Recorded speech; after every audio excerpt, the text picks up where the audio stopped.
Tubercular uveitis. So tuberculosis is a chronic granulomatous infection caused by a bovine or human tubercular bacillus, and it may cause both anterior and posterior uveitis. So tuberculosis is chronic granulomatous infection due to the bovine or human tubercular bacillus. And it leads to the anterior and posterior uveitis also.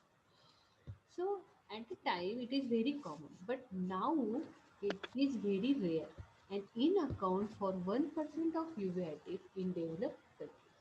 However, in developing countries, it still continue to be common cause of the uveitis. So, in the developing countries, it is still common cause of the uveitis. In that, first one is a tubercular anterior uveitis, tubercular posterior uveitis, and third one is a vasculitis.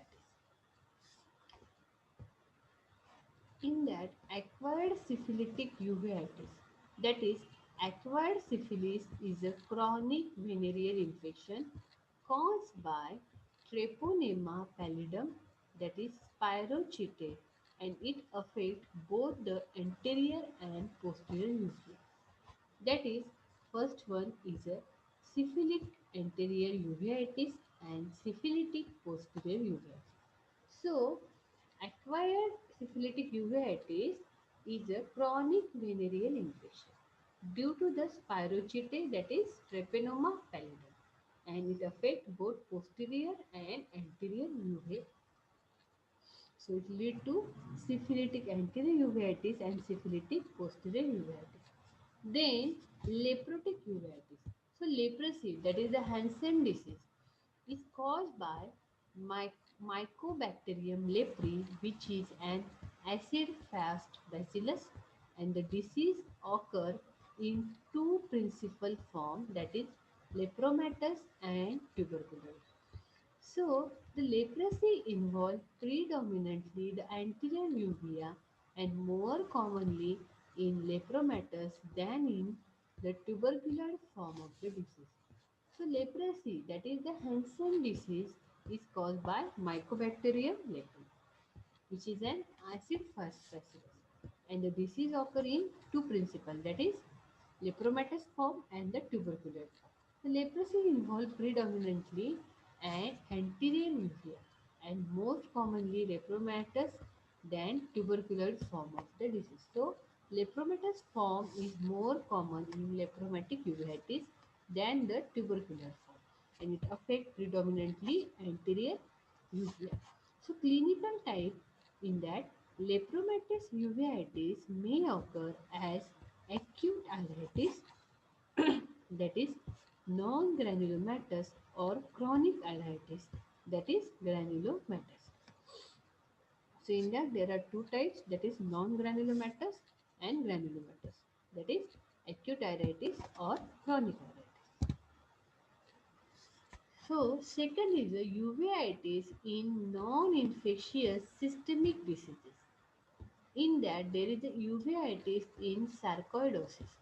Sarcoidosis is a multi-system disease of unknown etiology, which is characterized by formation of non-casseting epithelioid cell granuloma in the affected tissue, and the disease is typically affects the young adult, frequently presenting with a bilateral hilar lymphadenopathy, pulmonary infection, skin and ocular lesion.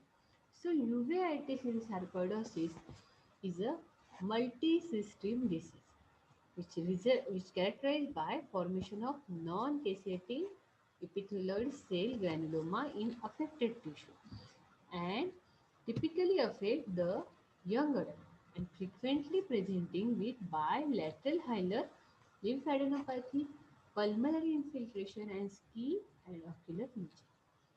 Then clinical types. Sarcoid uveitis account for 2% cases of uveitis.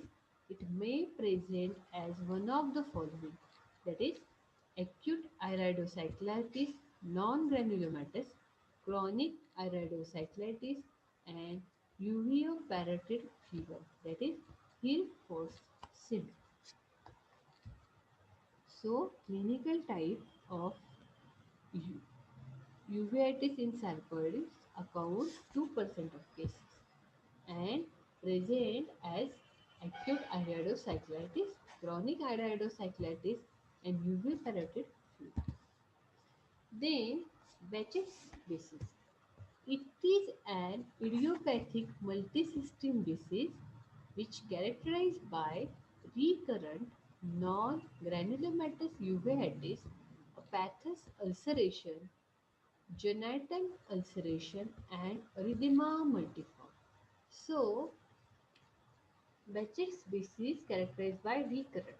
It is recurrent, non-granulomatous uveitis, a pathous ulceration and genital ulceration with erythema multiforme, which result in an idiopathic multisystem disease. Uveitis in arthritis. This is third type in that uveitis with ankylosing spondylitis. So, ankylosing spondylitis is an idiopathic chronic inflammatory arthritis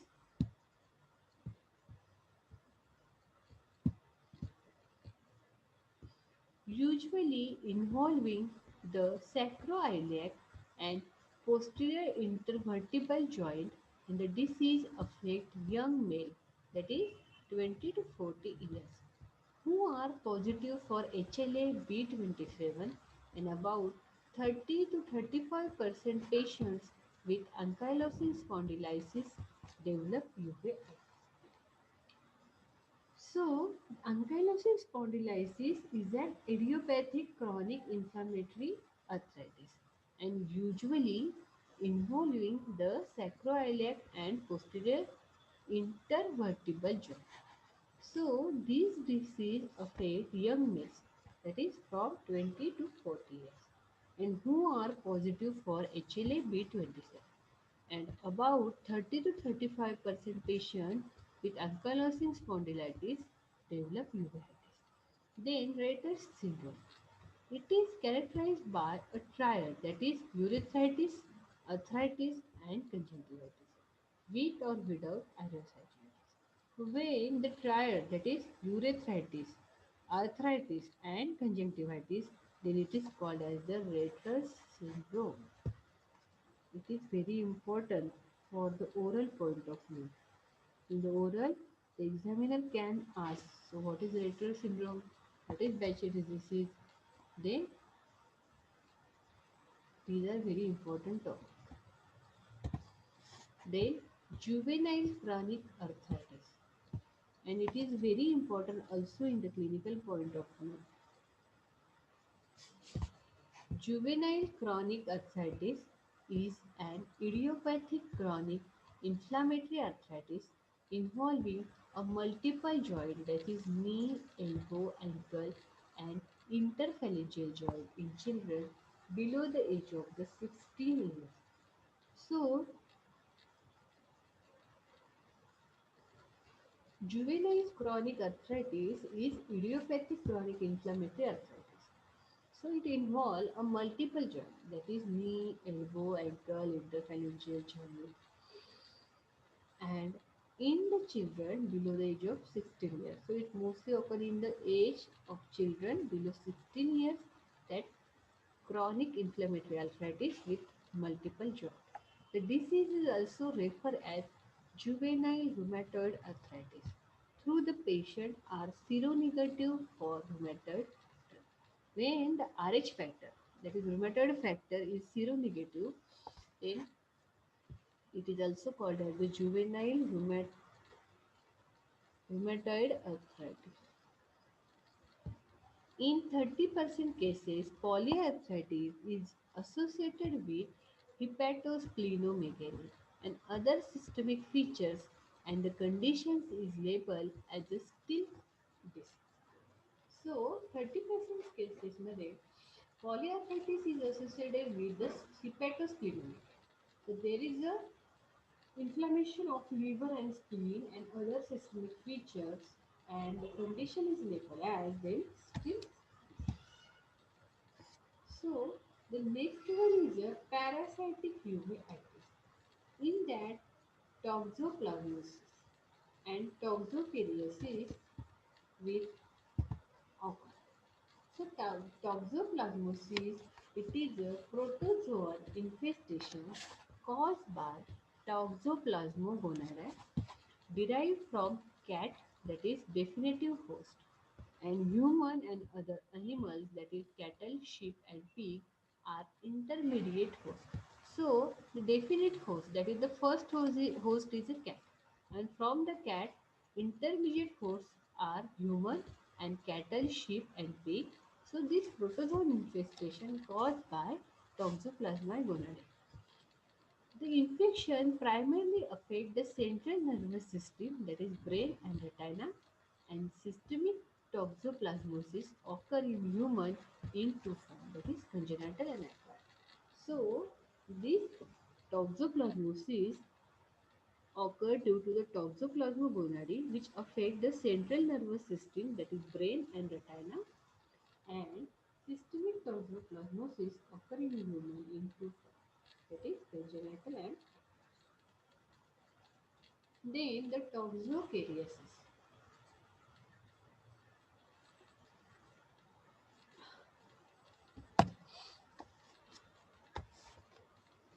So it is an infestation caused by an intestinal roundworm of a dog.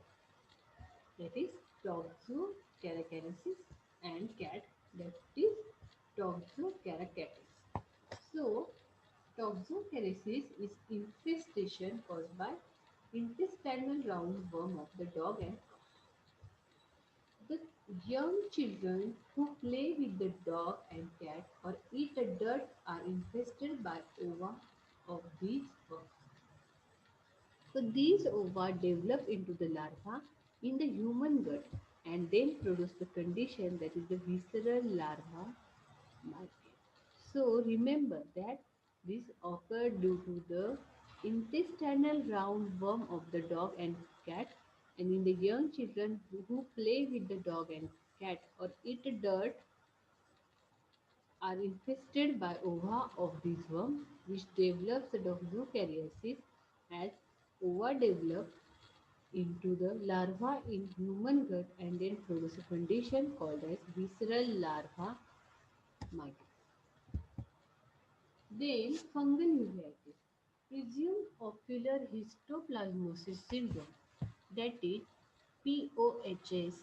It is thought to be caused by the fungus, that is Histoplasma capsulatum.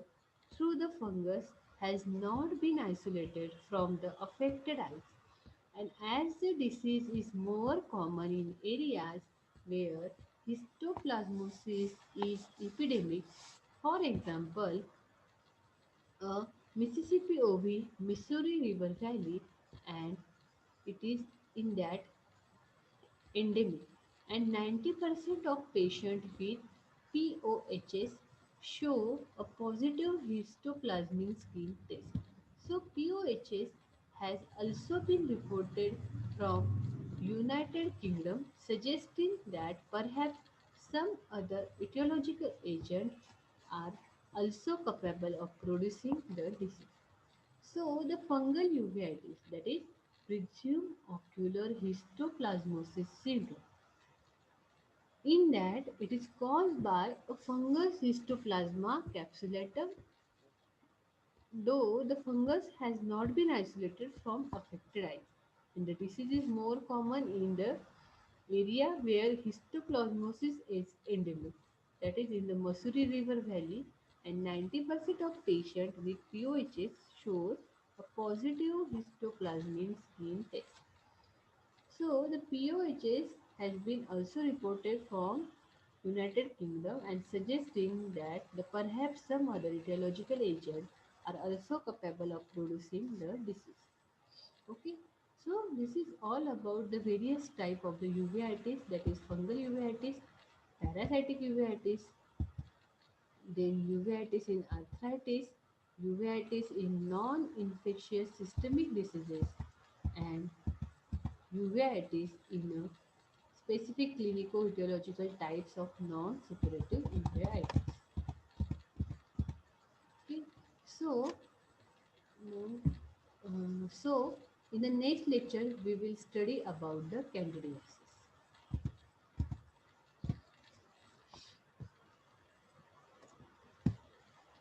Hello student, journals घेतलेत का सगळ्यांनी? Yes, ma'am. Hello, कोण एक representative असेल ना तुमचे, त्यांनी मला क्लिअर केला की जर्नल्स घेतले का, कंप्लीट केलेत का.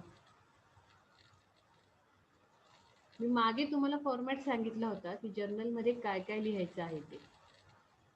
Instrument, procedure, 10 acute cases, 10 chronic cases, हे सगळं जर्नलमध्ये लिहायचं आहे. विथ एव्हरी केसचं ॲनालिसिस, इव्हॅल्युएशन अँड रेपट्रायझेशन. तर तुम्ही डॉक्टर सोमन सर, जे आपले रेपर्टरीचे सर आहेत, डॉक्टर सोमन सर, त्यांच्याशी कॉन्टॅक्ट करा तुमच्यामधल्या एक रिप्रेझेंटेटिव्हने, आणि त्यांच्याशी बोलून घ्या की रेपट्रायझेशन कोणत्या केसेस तुम्ही घेतल्या आहेत, ॲक्यूट आणि क्रॉनिक, आणि त्यानुसार रेपट्रायझेशन कसं करायचं आहे काय. ओके. आणि काही डाऊट असेल रेपट्री विषयी किंवा रेपट्रायझेशन विषयी केसेसच्या, तर ते सोमन सरांशी कॉन्टॅक्ट करा आणि आजच करा. ओके. कारण सोमन सरांचा मला कॉल येऊन गेला, प्रिया शेटे मॅडमचाही मला कॉल येऊन गेला आहे, त्यामुळे ते मी तुम्हाला ॲडवाईस करत आहे. आणि हे तुमच्या एक्झामसाठी, जी तुमची फायनल एक्झाम आहे, त्या एक्झामसाठी हे खूप इम्पॉर्टंट आहे. Okay. So, till have a good day and we stop here.